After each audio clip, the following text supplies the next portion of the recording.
My mom kicked me out, days after a crash that left me in bed for months. 2 years later, they invited me to their vow renewal and threatened me. I didn't panic. I did this. Their deal stalled. Then my mom saw everything. I was 18 when a pickup hit my rear bumper at the start of our street. Not a highway, not traffic, just a normal New Jersey suburb. Saturday morning, an empty road. I popped into the kitchen to Greg, my stepdad. Can I? 15 minutes. Around the block, a couple of park-ups and back. Greg barely lifted his eyes from his phone. Sure. Just be careful. And I think he even tossed, "Don't bring us a police report," and smirked. I nodded and left. 10 minutes later, the sound hit like someone slammed doors inside my chest. The world folded into the white burst of the airbag and the gritty foam dust. I fumbled for my phone, hands shaking so hard the numbers jumped. 911, the operator's voice. "Where are you?"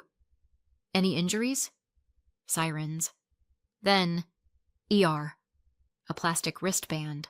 Light in my eyes. "Rate the pain from 0 to 10. 8. X-ray, CT scan. No surgical injuries showing, but..." Then the orders. "Strict bed rest. NSAIDs. Physical therapy in 3 to 4 weeks. The doctor was precise. A nurse rolled my gurney to the car. Our Blue Cross plan covered most of it. We'd handle the deductible later. Mom, of course, showed up. 2 hours later, after an urgent meeting.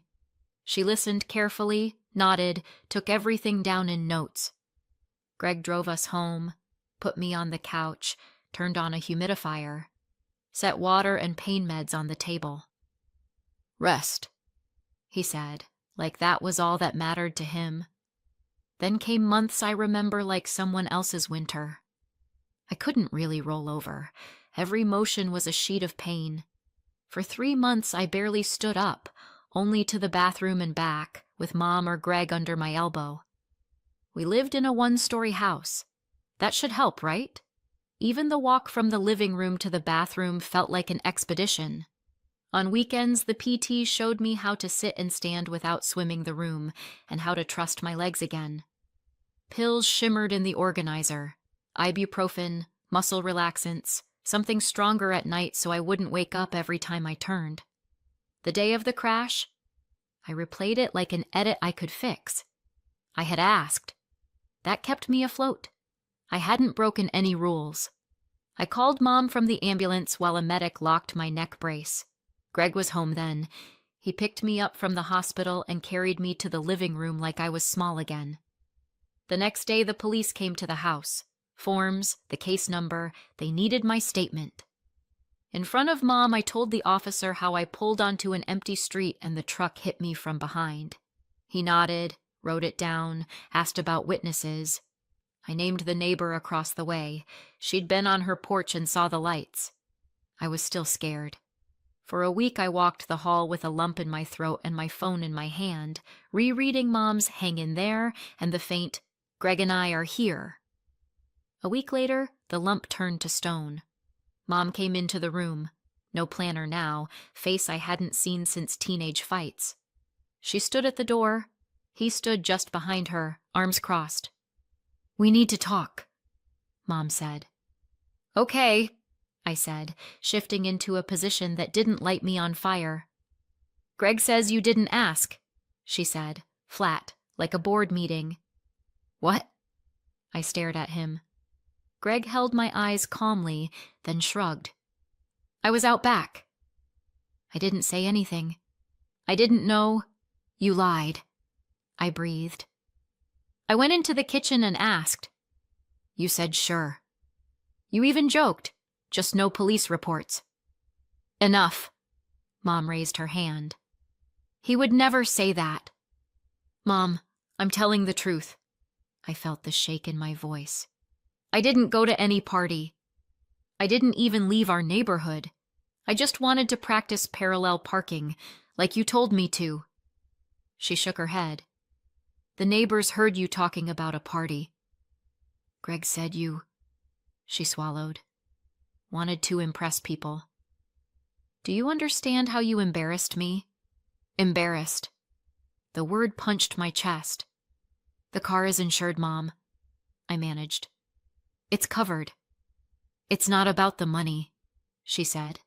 And she was right. It's about you lying. We talked for a week. In reality, hissed and half-whispered because I couldn't shout without pain, and they didn't want the neighbors to hear. I told the same sequence over and over. I asked Greg. He said yes. And whatever I said, they didn't hear. Greg, with a child's solemnity, said, "Let's not make this worse," and pleaded for peace in the house. Mom repeated, "Your truth is not fact," and "I need calm." On the 5th or 6th day, I snapped. "If calm is what you want, what are we even doing here?" I said. "You just want me to disappear." "Nobody wants you to disappear," she answered, and glanced toward where he stood. "Except him," I said. "He did this." He lied. "And you chose him." An hour later she came back, this time without Greg, and said, "You'll live with Grandma and Grandpa. It's better for everyone. We'll help with medical bills. I can't stand between you two anymore. I need the house to be calm. I convinced myself it's for all our sakes." My mom's parents lived 10 minutes away, Nancy and Frank Miller. They were the kind of grown-ups are supposed to be when a kid falls into a hole. Nancy was already at the porch when we pulled up. Frank held the door and muttered under his breath, "Susan, how could you?" Mom cut in, "We'll pay for everything." It's hard for us right now, too. She was precise, as always. Insurance, a bed upgrade, a day nurse for 12 hours. Precision. Her second skin. There was no warmth in that skin. Then rehab. With neighbors' help and Nancy's, we set up PT, a bedside commode, grabbed bars in the shower. Insurance covered the course. I learned to walk the house again. Everything hurt, even my eyelashes. But you can build a schedule on pain. Pain disciplines. I learned to measure progress in inches, from the bed rail to the lamp to the window. In that house, I was a guest. For the first time in years, that wasn't scary. On Nancy and Frank's dresser were frames with my childhood pictures, me as a snowflake in a cotton costume, me grinning with missing teeth. Their fridge had Greek yogurt and blueberries, my favorites. Frank built a railing board along the hall. Nancy sat me at the table, sliced strawberries, and said, "You're home, honey. We'll handle the logistics. You just heal Greg didn't come. 2 weeks, no call. Then a dry, 'How are you?' and a waving hand emoji. I typed fine, and the chat died. People asked if I wanted him to hear the truth from me. I nodded and said nothing. Inside, everything was flat, like some breaker flipped. Danger. Sleep. Wait. While I learned to shuffle to the kitchen, FAFSA did its slow grind. Grandma and Grandpa insisted I not drop college, even though I was ready to cross it all out. They drove me to campus, bought a used laptop off Facebook Marketplace, set up my dorm with IKEA shelves and a warm lamp so your eyes don't ache. I started again, from zero, with zeros in my account, but with people who actually put me first. 2 years passed. 1 year left till graduation. My back tugged in the evenings, my legs ached before rain, but I held what I built myself. And in that myself, there was more peace than in all the "we're family" speeches I'd been fed in our old house. Neither Mom nor Greg called or wrote in that time, until an email came, from her. Subject line, "Important invitation." Too cheerful, she wrote that she and Greg were going to renew their vows. In 2 weeks, she would love me to be there. Greg would reach out formally anyway, and she was sure I would accept. I replied no, short, no explanation. She wrote again immediately. I was required to attend because it wasn't just a family night. Mom would have partners there. They knew she had a daughter. They've seen the photos on her desk. It would be awkward to explain why I didn't show for something so important. She added that Mom had already planned to reach out and make peace, and I just needed to say yes and forget the past. I wasn't ready to forget. It had only been 2 years. In my head, I could still see Mom standing in my doorway saying, "This is better for everyone," and Greg nodding in the hall. I didn't answer. 2 hours later, she wrote again. The tone changed. "I always knew you were ungrateful." Here you go again, showing how low you can go. And at the very moment she is trying to fix things, even though you don't deserve it. Then the threats. If I didn't come, I could forget any inheritance. No business, no money from Greg. You'll see none of it. I'll personally make sure she really thought that would scare me. I hit block in iMessage. I'd blocked them on social long ago and left the numbers, like that mattered. Now I blocked the phones too. I thought that was the end. It wasn't. Soon my university email pinged, from her again. "Vows are part of Mom's work. She really wants you there." Even there she couldn't apologize. They needed me for their picture, and still she pressed and demanded like she was doing me a favor. I decided I would not back down. I gathered screenshots of our texts. That evening I sat with my laptop, opened my profile, and wrote a post. No theatrics, just facts. What happened 2 years ago? What was happening now? I attached image after image, made the post public, tagged Mom, Greg, and a handful of her colleagues, the ones whose names weren't hard to find on LinkedIn and in public profiles. Yes, it was on purpose. If, like Mom said, the night is half business, let business see what it costs to stage an ideal family photo. I didn't expect anything to happen. It felt like a period at the end of a sentence. The next day, Grandma called. Her voice shook. "She's in shock, honey." A pause. "She says you blew up their deal." They were about to merge with another company. Early talks. Everything at the term sheet stage. Now, silence. I had tagged members of the board, and the wave rolled through feeds, chats, mailing lists. Reputation is fragile. In my post, Mom did not look her best, and that hit the people who were used to seeing her as flawless. They say the merger is now in doubt. She can't get responses from the people she'd been negotiating with, and she thinks it's my fault. Grandma and Grandpa said maybe I went too far, that I shouldn't have dragged Mom and Greg into it publicly, that the real villain was Greg, and I put everyone under fire. I felt awkward that they saw it that way. They've always been my shelter, and their doubt felt like cold water on hot skin. But I know why I did it. Because 2 years ago I was the one chosen last. Because I lay in my post-trauma hole while my mom and her husband argued about how to look better. Because they wanted my silent consent for their pretty picture. Now they wanted my presence. For me to stand between them under string lights and keep quiet, so on Monday they could show the photo to partners and say, "We're fine." Maybe it really is just business. Maybe that's how it works in their world. 2 years ago, I learned different math. If family calls you only for a photo, it isn't family. It's PR. And no NDA, no right script is worth giving yourself again to someone who already once looked at your pain and said, "I need calm." I closed the laptop and pressed my forehead to my knees. My hands stopped shaking. I was scared and felt strange. But under that fear, something steady and quiet said, I did the right thing. Sometimes I still catch myself calling Mom and Greg parents, and it always grates. The explanation is simple. It's what I said all my life.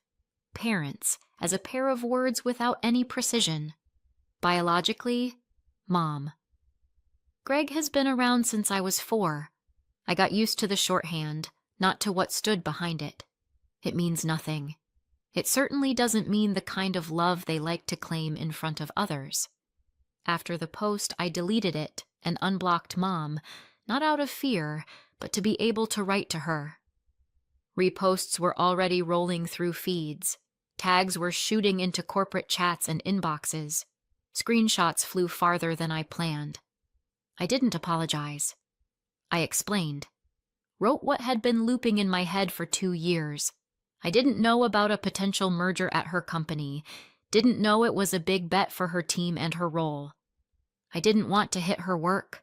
I wanted to protect myself. 2 years ago, they threw me out when I could barely walk to the door. And now that they called me, they weren't calling me. They were calling a picture to convince outsiders that our family was fine. Greg's blunt pressure was openly insulting. I wrote, "That's why I made the post. To stop it. To avoid becoming a silent prop between them again." Honestly, I didn't expect a response. I figured Mom would blow up or go quiet and pass it to lawyers for an NDA, their favorite. But she answered, wrote that she understood why she got hit, that she wasn't blaming me, that she accepted, as a human, how I reacted. It sounded oddly patient, and I called Grandma and Grandpa almost at once. If anyone knew the real landscape, it was them. They said something I didn't expect to hear. Mom had been regretting this for a long time. They'd been working on it for months, talking to her, trying to shake her off the standby screen, explaining what actually happened. Turns out pushing me out was her call. Greg lied convincingly, and she chose house peace over figuring it out. 2 weeks after that day, she started to doubt herself and him. She didn't voice it because doubt would require admitting an error. She didn't have the courage. Grandma said in recent months they'd been talking with Mom about a meeting, that Mom wanted to invite me to the vow renewal, not for show, not for business, but to really make peace. No partners were ever invited. That was Greg's lie. He kept pushing the old line. She's ungrateful. She'll ruin it again. Instead of calling me earlier, Mom once again braced herself on his version. Now, after my post, it had become a crisis. She saw the screenshots, and the gap between her and Greg tore open into a rip that may not mend. Grandma and I talked a long time. I didn't pretend I knew what I felt. In some ways, life was easier when they were simply removed. No calls, no new wounds. But I couldn't ignore how happy Grandma and Grandpa were. I had reached out. I had at least written and explained. It wasn't an apology or a surrender. It was me trying to put an end to our stalemate and start clean. They said they were proud I found the words and sent the message. Mom wrote again, brief. She said she was ready to talk anytime, any place. I asked her to come to Grandma and Grandpa's. A door that didn't spike my pulse. We picked the nearest evening that worked. I prepared the way I did for my first step after the hospital, carefully, respecting possible pain. I wrote down boundaries, what I won't discuss, what I won't allow, what I'll stop if it turns into she said, he said. I rehearsed answers. No, not now. Let's not rewrite the past. On paper, it all looked calm. Inside, everything shook. She arrived on time. Came in, took off her coat, and paused in the doorway like someone who knows her presence is not guaranteed. Nancy hugged her first. Frank nodded. Then Mom turned to me. She apologized from the first line. Not for communication, not for process failures, for actions. I failed as a mother, she said.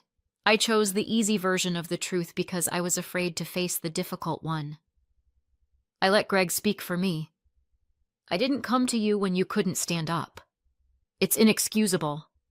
It was hard to listen, and somehow easy. Inside, it felt like someone was finally pulling the tight frame apart. I said I didn't believe she was entirely a bad mother. That would be untrue too. As a kid, she really did raise me mostly alone because Greg didn't like to stick to kid stuff. She drove me to activities, paid for camps, sat with me at the kitchen table over math, and pretended not to see when I cried. All of that happened. But the last years happened too, just as real. I don't know how those two truths glue into one life. Mom nodded. She didn't defend herself. She told me exactly how Greg steered her, how he always picked the moment when I was vulnerable, how he handed her ready explanations. She lied again.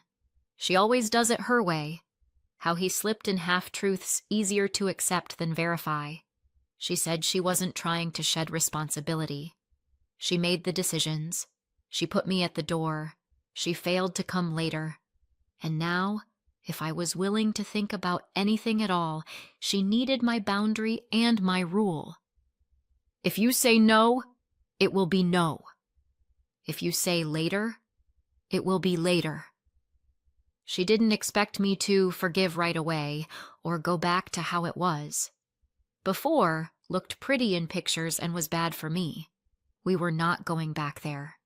Then she said the thing I wasn't ready to hear so soon. She was divorcing Greg. When she saw my screenshots of his threats and lies about partners at the vow renewal, they fought. He tried to play it as I overdid it, said it wrong.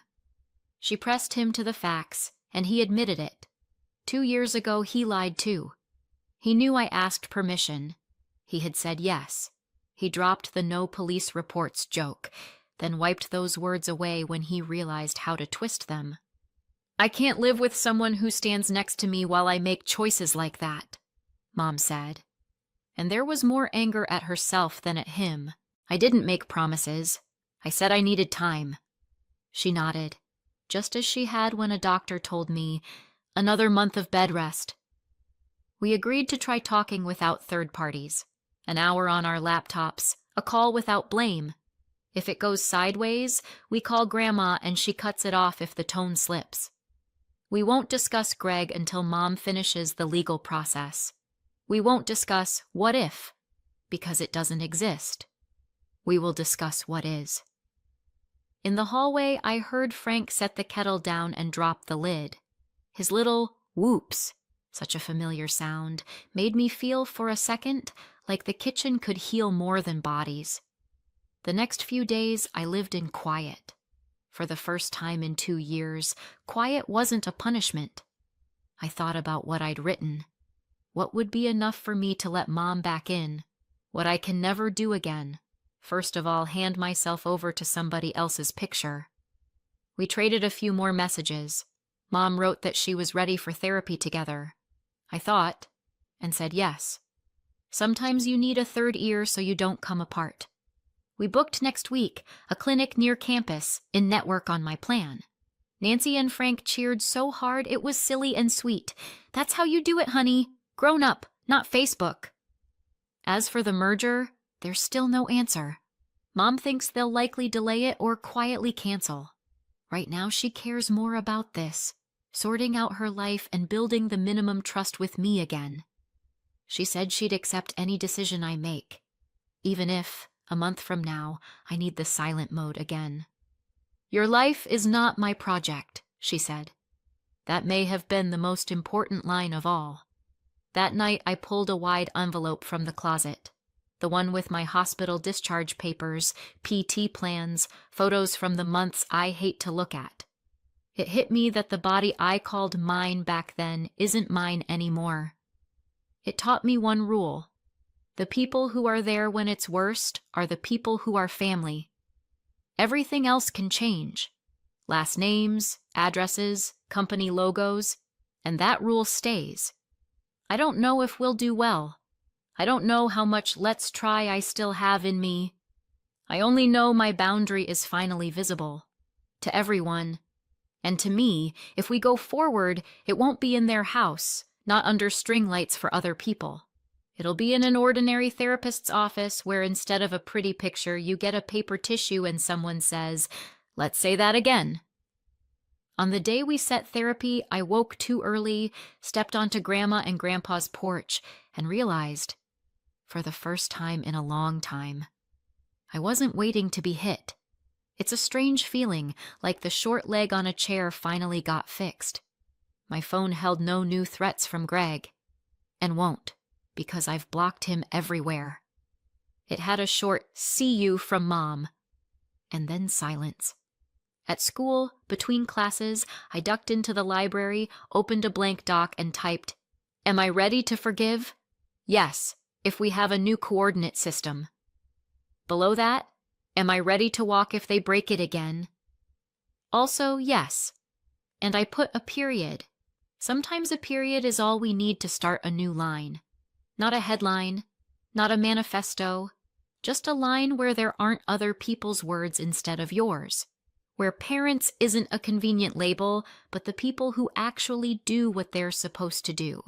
Where you don't choose silence because it's safer for them. Where your knees don't shake at someone else's, "This will be better for everyone." I'm 20, a year to go, then a diploma. After that, work, my first health plan, my first lease without any second signature. It sounds bold, maybe too confident. It's my life. And in it, I finally get to set one rule. If someone wants a photo, they earn their place in the frame. With words, with actions, with time. Not threats. Not someone else's script. Not a vacant invitation for show. For now, therapy on Wednesdays. Grandma and Grandpa calls on Fridays. No to any attempt by Greg to reach me through mutuals. And one quiet yes to myself. Thanks for watching. If you enjoyed the story, please like, subscribe, and leave a comment with your thoughts. See you in the next video.